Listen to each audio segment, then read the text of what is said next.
anybody say. Danny Green, you weak as fuck. You out there playing like a bum. Get him off the team, man. All right, Philadelphia Eagle wide receiver and Laker fan. I think he's from Southern California as well, too. DeSean Jackson rips Danny Green and says that he's weak, he's garbage, and they Lakers need to get rid of him. And my thing is, Danny Green made a shot last night. I mean, I think he had the wrong guy, even though Danny was trash. Kentavious Caldwell-Pope, he should have been throwing him in the mix as well, too. But let's talk about it. That subscribe button, bell icon button, share the video.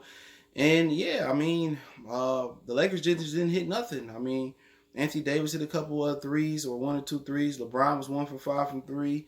Caldwell-Pope didn't hit a shot. Danny Green hit a shot, but DeSean Jackson, the receiver, who was basically started this cold, quote-unquote, anti-Semitic thing that's trickled down, and pretty much he started that and got Nick Cannon in trouble, and it caused this big old chaos amongst, black and Jewish communities, basically coming out and, hiding and saying that, hey, man, Danny Green garbage. He said, I'm a diehard Laker fan. We in some trouble.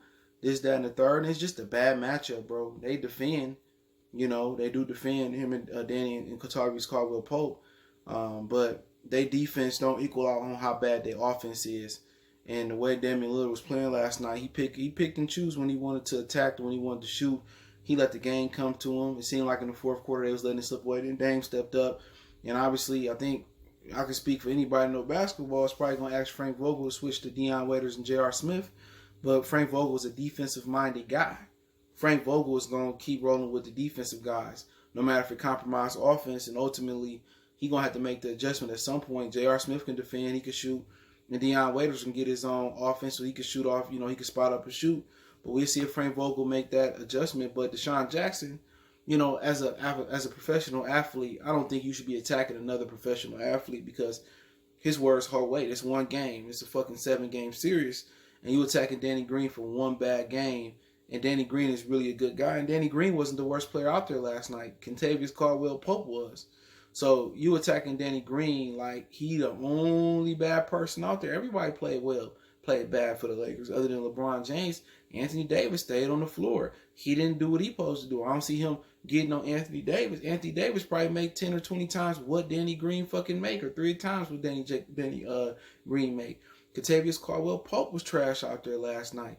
Kyle Kuzma, he was okay, but he didn't really do what he was supposed to do last night. So, JaVale McGee was the only one, and him and LeBron was the only one that played well. Dwight was making a bunch of dumb shit.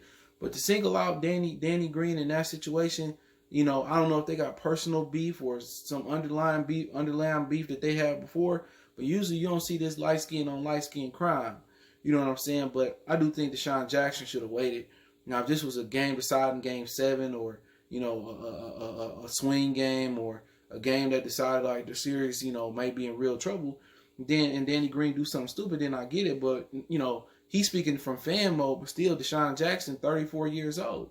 His word hold weight, not only in L.A., but he got a nice fan base for being one of the most dynamic receivers that the National Football League seen in his generation. So, I don't think it was fair for him to jump on Danny Green after one game. But Danny Green been doing this shit forever. Danny Green, like J.R. Smith, is good for one hot game.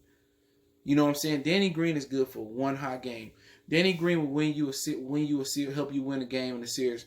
Danny Green has never been a consistent shooter. He's never been really consistent in none of the big series or any series that I remember.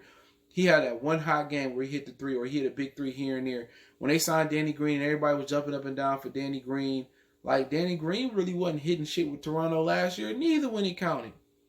If you front running, then Danny Green will be the guy to help you put you over the top, get the hot dog and stuff. But Danny Green, he ain't no difference maker. I tried to tell Laker fans that. And Kentavious Caldwell-Pope played in Detroit. Check my Detroit channel out, Mercy Sports Talk. He garbage. You know what I'm saying? Like, this dude missed every shot. He had the wrong guy. If you want to get mad at anybody, Kentavious Caldwell-Pope was 0 for 9, baby. He missed so many corner threes and so many open shots and stuff of nature. So, to me, I don't like seeing other athletes attack other athletes, even in other sports in this situation. But hey, it is what it is. Let me know what you think about what DeSean Jackson said about Danny Green. Don't forget you can follow us on Facebook, Instagram, and Twitter. Also got a Facebook group, all those links in the description. Quickest way to reach out to me is Twitter. If you have a business question, require response to your video request, YouTube question, just want to chop it up. But I still rock with DeSean Jackson, super dope receiver. And Danny Green, he okay player. He did play trash last night, but he wasn't the only one. Y'all really need to be getting no AD on the way in my Magic Johnson voice. But check out our NBA Talk playlist. Let me know what you guys think. One time for the one time. Make sure the best donation you can make is to share the video. We gone.